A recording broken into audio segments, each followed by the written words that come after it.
Hey, regardless of gas prices, regardless of where you live in the United States, near the water, near the tides, near winds, it doesn't matter. We all know that we need something to get us from here to there. And when we get there, we need something to create manufacturing benefits for the entire country. Renewable energy. Ken Sundlof, how are you involved in this? Because I know that you're considered an authority.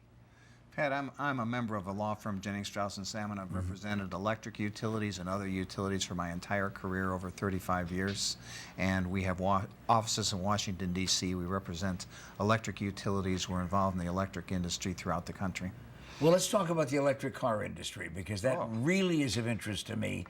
I happen to have one of those EV ones from General Motors. When they didn't sell them, they just passed them out and let you sample them, and General Motors let me sample one for a while years ago, and I loved it. I loved the little electric sports car. I think it got me 35 miles, and as long as I didn't have to go beyond that, it was terrific. The potential for electric cars seems to be there, but people don't seem to be terribly interested. Pat, I think we need to get used to the idea of electric cars. They're coming. It's not going to stop. They get better every year. They're fun. I mean, everybody that has one enjoys driving them. They're wonderful assets to us because they reduce our dependence on foreign oil. We can use local energy sources to power our cars, and they work really well. But they spent millions promoting the Volt, and they seemed to get a response that was not rejection, but was more of a yawn. The Nissan Leaf hasn't been an overwhelming smash in the showrooms. I get excited because I love the idea of electric cars. When will the public begin some level of interest to make it worthwhile for people to manufacture them? I think it's a trade-off between the price of gasoline and the price of the cars. People are right now afraid of and it's a function of technology. People are afraid of the limited range.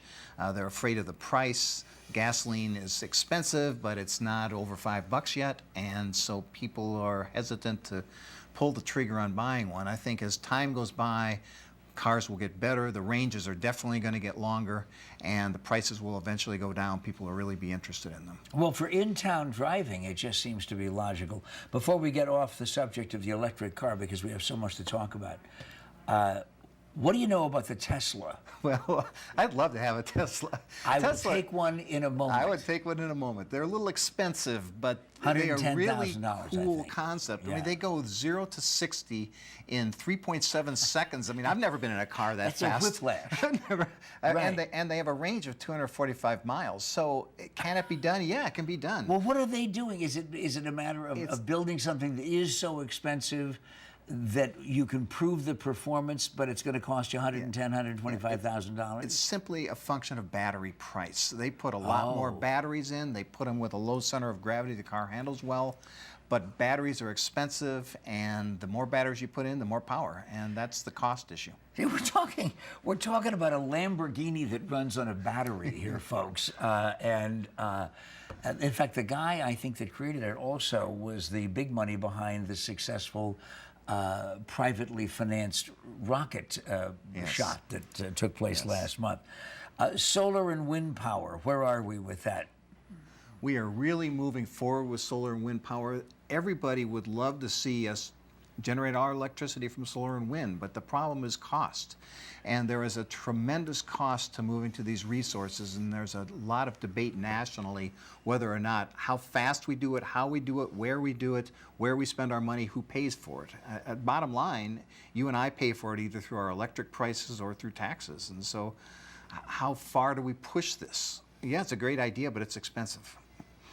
Yeah, I'll tell you very honestly, I've never been able to understand, having lived in Arizona for as long as I have, I've never been able to understand why it is that this Center for Sunshine that we have here wasn't a leader decades ago. When I was in Israel in the 60s, everybody had a solar collector. Everybody had these apparatuses on their roofs, the buildings for industry and apartment buildings and so on, and we still don't.